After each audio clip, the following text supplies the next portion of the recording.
Hi, everyone. Welcome and Happy New Year. Maybe. We'll see. I am Rick Zanotti, and this is eLearnChat. I'm joined today by my good friend and co-host. It is... Are you there? You are there. Lesley Price. Well, I'm asking because she had frozen before. We're having a little bit of Skype issue. Sometimes that happens. But anyway, hi Lesley. How you doing? I'm very good, and what I should be saying to you is lang me your lum reek. Okay. Which means long may your chimney smoke.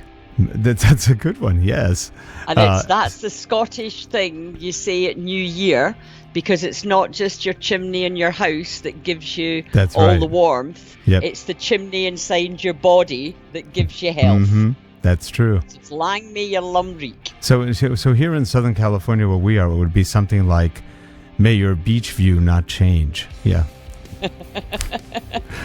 Anyway, we're actually kind of cold in the mornings here. It's been about 44 degrees, which is, what is it in Fahrenheit? Probably about 10. So it's been chilly for us. And we are waiting for Andrew Hughes to come. He may have been delayed or he got stuck somewhere. We don't know yet. So if he shows up within the next 10 minutes, we will have a show. If not, we will reschedule. Also joining us today is Harold Muliati. He's our video producer. He's right now off camera. And here we go.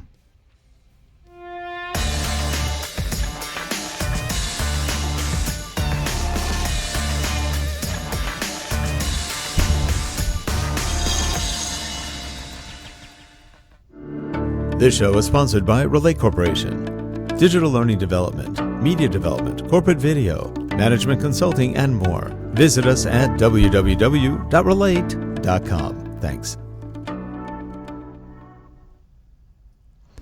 And we are back. There's nobody in that center position of power yet. So. Yeah, I can see it. Oh, wait. Hey, everybody. Hey, you're there. You made it. How you doing? Hey, I'm doing okay. Like usual, running out of one meeting into another. So, well, we just started the show, so apologize. We never know when somebody's going to come or not. So we'll start anyway, and they can catch us in flight. So you did. Well, welcome and Happy New Year. Hey, Happy New Year to you too. And I just want to say, I may be a few minutes late, but I never will leave you hanging. I'm not somebody that likes to leave somebody high and dry. Sounds the only good. time that I've ever had to do that is I have a good friend of mine, and he has his own podcast, and I actually got some health news that day. That's the only time I've ever had to cancel, and the reason why is we have enough people in this world that are flaky, and so being a Midwestern, I man my word. If I say I'm gonna be here, I'll be here unless I'm in a hospital bed. And here you are. So that's good, and hopefully no hospital bed. Yeah, I fingers crossed. Believe it or not, yesterday though I had a tube put in my ear. I know that isn't educational related or IT related, but I've been having ear infections, and I went to ENT yesterday, and he said, "Oh, that's bad. Let's put a tube in." I was like, "Oh, okay. So when are we gonna do this?" And he's like, "Now, right now." Oh, right on the spot. And, what do they do? They drain it? For anybody that doesn't know this, I'm a bigger guy, obviously, but I have what's called vagal attacks. So I faint like a possum when I get a needle, and I had a vagal attack there and scared the crap out of the ENT because I just thunk hit the ground. Yeah. It's funny. Some people do that. I knew a girl who had the same thing. She would look at the needle and start going, "Ooh," and yeah. Weirdest thing. When I was born, they gave you the shots right when you're born, yeah. And I went vagal on them, and they thought I died. And so it was a big panic in the delivery room, and I've had it my entire life. So needles are not a fan. I'm not a fan of needles. No, I can imagine. I like those things that doesn't know, it's called vagal attack. You're having a vagal attack. It's VAGAL. For anybody that's like, "Oh, I'm having a panic attack," it's completely different. Well, no, vagal. That's based on vagal attack is it's. Well, isn't that your involuntary? Yeah, it's your autonomic nervous system. Subconscious mind. Yeah, it's the vagus. Isn't that related to the vagus nerve, basically? Or take anxiety medication for. It just. Well, no, isn't that related to the vagus nerve? And when you have a vagal incident, basically the autonomic nervous system takes over. Yep. Yeah, and that's fun. exactly what happens. So that's why I mean it's so involuntary that you can't. Everybody's like, "Oh, come on, you big wuss." And I'm like, I wish, but that's not. No, this is something beyond my brain control. It can happen to anybody. Yep. Well, I just hope it's a good job you don't get ill very often. You won't want to have been like me. I have been totally and utterly rebuilt. I'm the equivalent of the Bionic woman. Are you? Ah. Well, that means there's a version 2.0. I hope you got a warranty going for you. Yeah, well, I don't know if I've got a warranty, but I've been well now for an awful long time. But you know, when I was on chemo, I was on 2 weeks on, 2 weeks off, and I was there at the hospital. On the 2 weeks on, I was at the hospital twice a week. And I've also had I've completely been, my top part of my body has completely been rebuilt, and I've got a titanium hip as well. You had a hip replacement? And I've had I had a lot of ear infections as a child, an awful lot of ear infections, and it caused, I had eczema in my ears, and that then caused the ear infections, and that then got worse and worse and worse until it eventually became like sinusitis, and I lived with sinusitis, and the sinusitis eventually ate through my jawbone, upper and lower, so I needed to get dental implants as well. Oh, fun!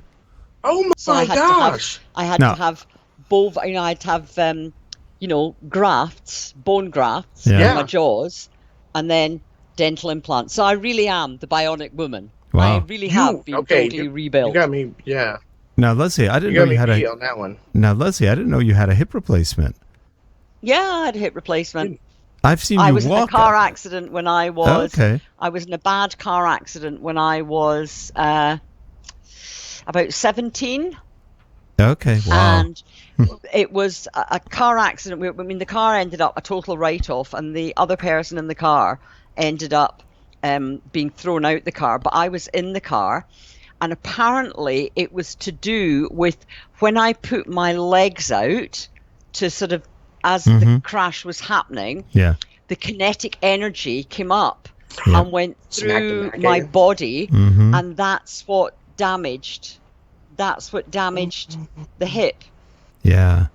So I ended up with very, very, very bad arthritis in my hip. Yeah. And nobody knew I had it because I was I was probably in my early 40s when I had it, and nobody was expecting somebody in their early 40s to need a hip replacement. So it wasn't till they did all the scans and everything, I was then taken in as an emergency. Now, you know what's interesting? I've seen Lesley in person about 2 years ago, and she moves like the wind. So you're doing very well with the titanium booster there.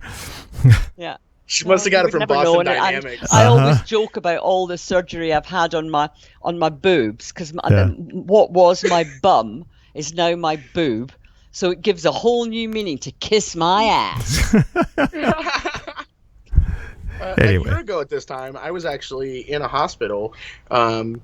My grandfather, and it's hereditary, had an umbilical hernia that took up like his entire stomach, and apparently that's been passed along. So I've had 4 hernia surgeries for the same umbilical hernia, and a year ago at this time, I was laying in a hospital bed because they gutted me from my waist to my chest. Did they really? Bone, oh, that was a bad one. Up and redid it, and I'm sad to say it. For the 5th time, it opened back up this summer. And so now they're gonna have to go back in again. Did they put a mesh in? They put a mesh? Oh, I've had multiple meshes, and it still opens up. Yeah, I'm too big of a utilitarian big guy, and it keeps.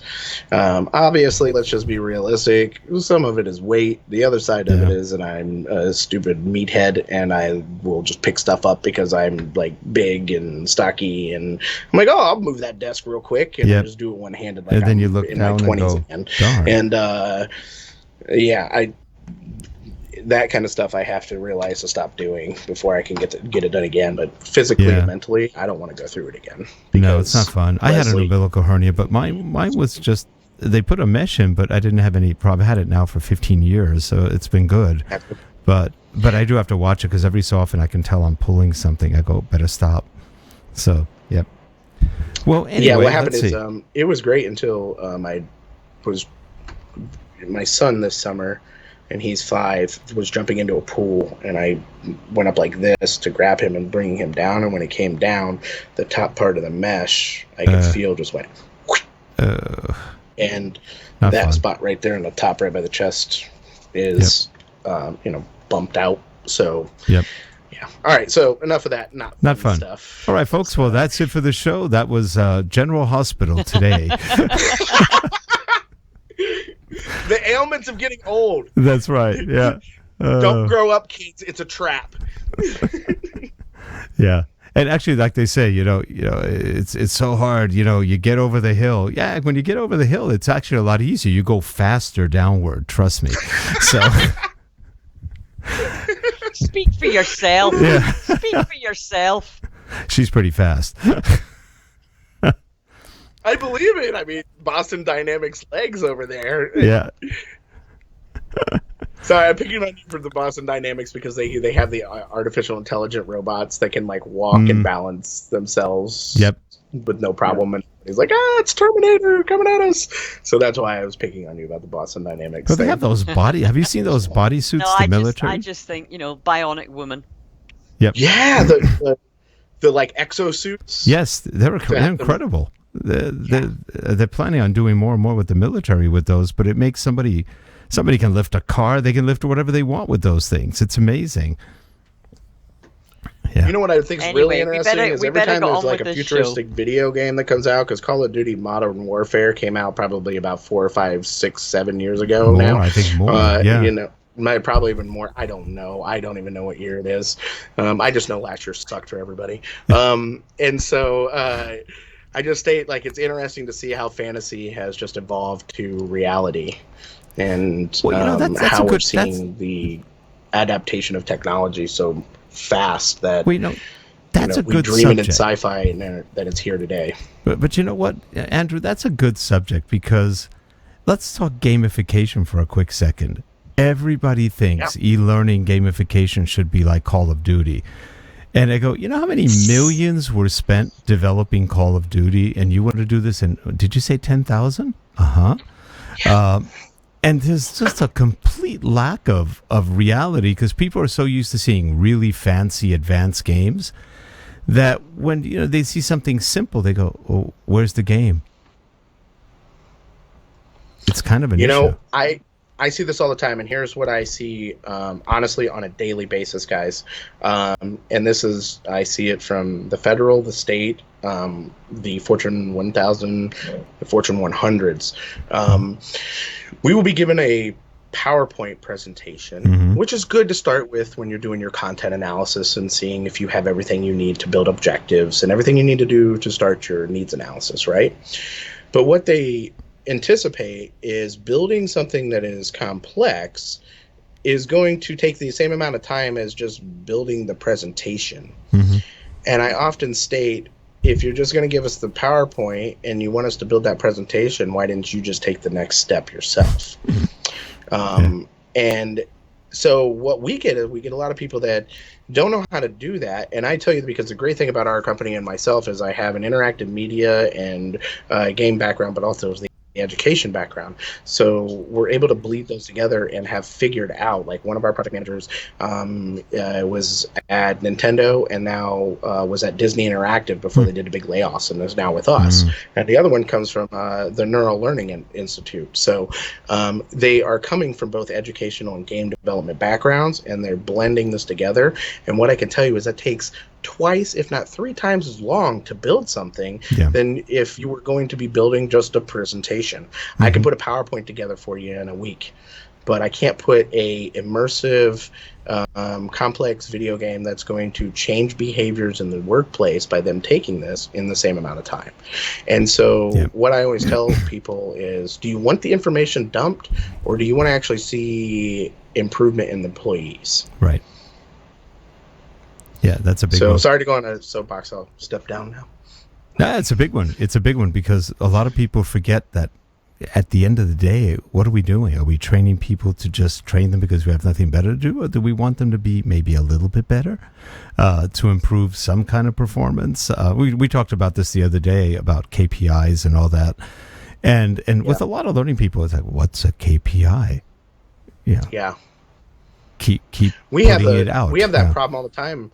One of the things that primarily I've been doing for the last 6 months is being that with my director that has been in this industry for 15 years himself. We're slowly evolving into performance consultants because the people that we're working with, they don't have that business side, but they may be in charge of the education department, and they're being, like we were talking about before, reactive because they're getting from people above them pressure that they need training on this, but they were really never given the full understanding and the business impact of why, and a way to actually quantify that. And so we've been helping them do that and bridge that gap, and not just showing the analytics using XAPI of what is actually done for the performance inside of the training that we've built, but how can we interject to help you benchmark this? Because then you have your cost justification and your impact justification to the executives that are giving you the pressure in the first place. Yeah. It's interesting that you're saying that, because obviously you'll have heard on the news that the UK has gone into total lockdown again. So all our schools are closed, everything is closed. And my daughter is a primary school teacher. And they've been saying, the BBC have been saying, and the government's been saying, oh, don't worry, we're going to put everything online. Now, fortunately, my daughter really is my daughter in every way. So she has grown up with technology. Yeah, she's used technology since she was a little girl, and I used to use it with her to help her with learning. So she's grown up, using it. She's now the teacher. But what they're now saying is, oh, don't worry, we'll get all the providers, they'll give the people who can't afford it help and reduce the cost of the internet. Fine. And even the people who don't have access to devices, will get people to donate, because lots of people have got extra capacity, old phones or old tablets or whatever at home. But what people don't have is the skills to actually know how to use the technology effectively. So my daughter, one of the things that she's doing in her school is, as well as doing the teaching and as well as making sure that everything is okay, online, she's also running a bloody help desk so that she can actually talk people through it. But she says she's really only talking to the teachers, but the parents need help as well.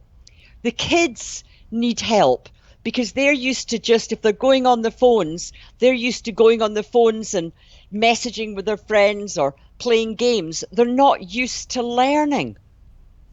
And they're having to go on to Zoom, and literally my daughter and the other teachers are doing lessons on Zoom with them every day.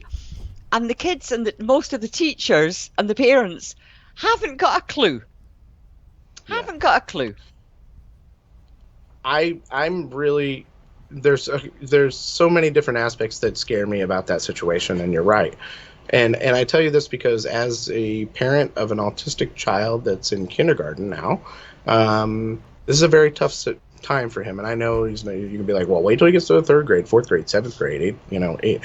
But what I can tell you is children need the social interaction, and one of the things that I think we took for granted as human beings when we were training employees, even if they were taking our e-learning, they were doing it during work hours, during a controlled environment in which we partially were able to control the environment if we were doing a classroom training, or we were doing a webinar, or we were doing even the e-learning because they're at work and we have, big brother oversight type of thing.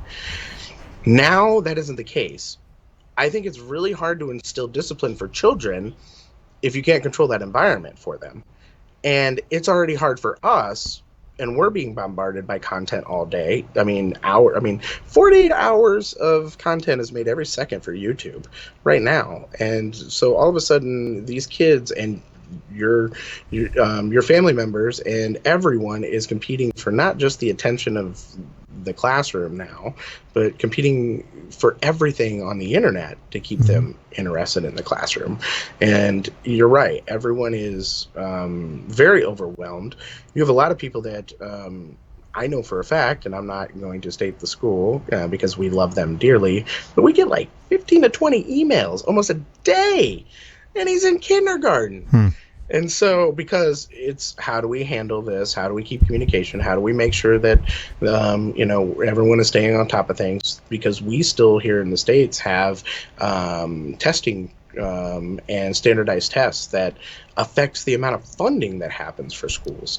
And so now all of a sudden we still have to keep that standard with those kids that don't have the controlled environment anymore. I think it's gonna give us some fallout later on, and I don't know what that is, but I do know that a lack of social interaction that the kids were getting at the classes, the teachers are now tech support.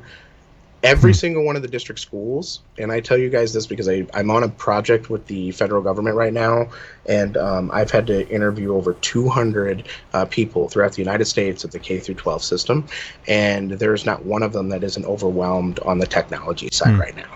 And that's not just for how to handle data, but also all the tech support for parents, kids, the teachers, and it's very taxing for our teachers too. So hats off for any of those teachers. Hats off to anyone that is being a teacher, because it was already a underappreciated job, and now you've become teacher, tech support, the community leader, and the entertainer to try to keep them engaged in this stuff while there's Fortnite and there's Twitch streams and there's YouTube and stuff like that you're now competing against that you weren't before.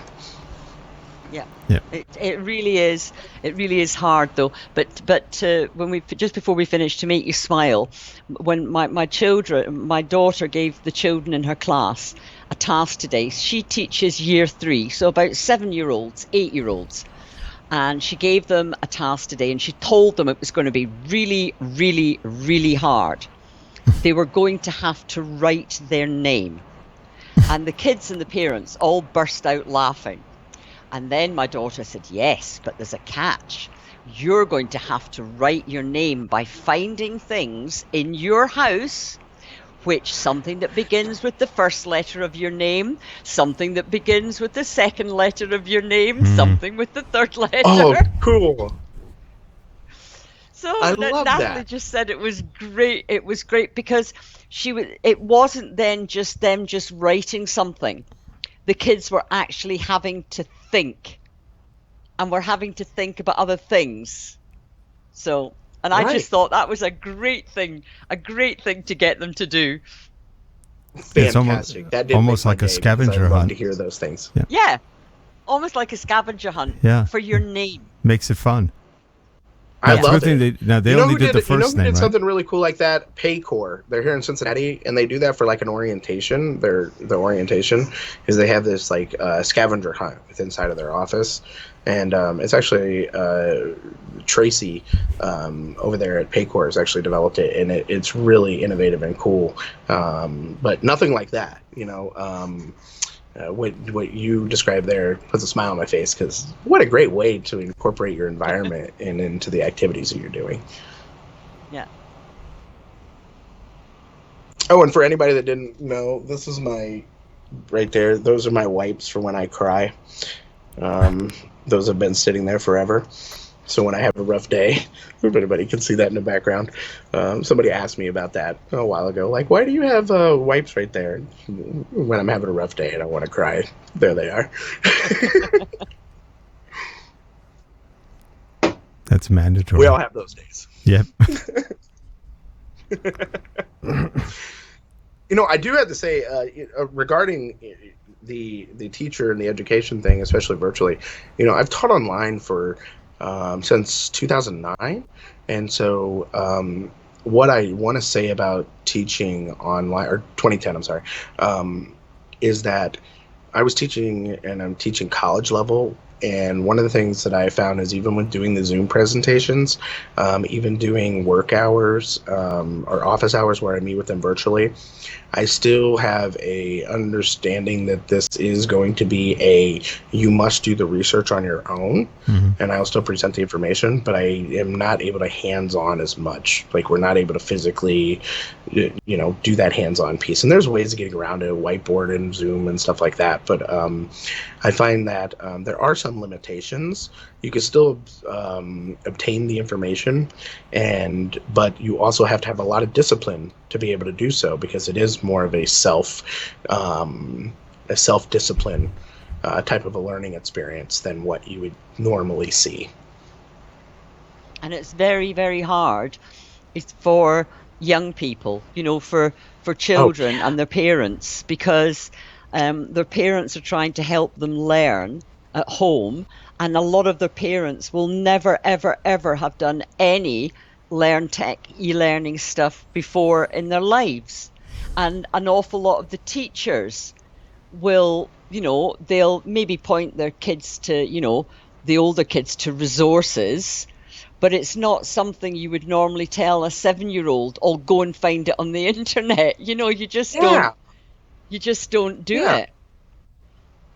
I mean, So and I think that's where hard. we're really struggling to try to expect them to have that discipline as children. I mean, I've had ADD my whole life. There's no way I could look back at my 7-year-old life and expect to be able to not put me in a room where you're controlling the environment and thinking that I'm going to be able to self-discipline that stuff. It's just, today, yes. No. No problem. But I've matured and grown and learned that that's what you have to do in life. But at 6, 7, 8, 9, 10, 11, 12, 13, and then, you hit your teens and your head doesn't come out of your butt until you're about 25. So, those are some tough years that you need to instill that discipline. And also keep in mind that the kids who like to be in the back of the room are no longer in the back of the room. That makes them very uncomfortable. They're front and center. Yeah, imagine the call-outs in Zoom. Like, "Hey, Johnny, how you doing today?" Please, teacher, don't do that. Yeah. My son's like that. Like, we walk into a room and everybody's like, "Hey, Axton." Don't make me the center of attention. So I could understand it uncomfortable. There's a ton of those that I literally am working on a project right now for this entire 2021 with the federal government over this in the United States, and it's literally like how to handle situations and inappropriateness, and how to handle data with students' information, and what happens if you're sitting there and there's a Zoom meeting and all of a sudden your little brother decided to strip his clothes off because he's 1.5 and go streaking in the background. What do you do with that? And then what does your teacher do with that? Because by state law, you have a copy of that recording. That's child pornography. Yeah, you're right. That could get risky. So there's just a lot of those gray areas that we're living in when it comes to this quick, rapid evolution of switching everything virtual.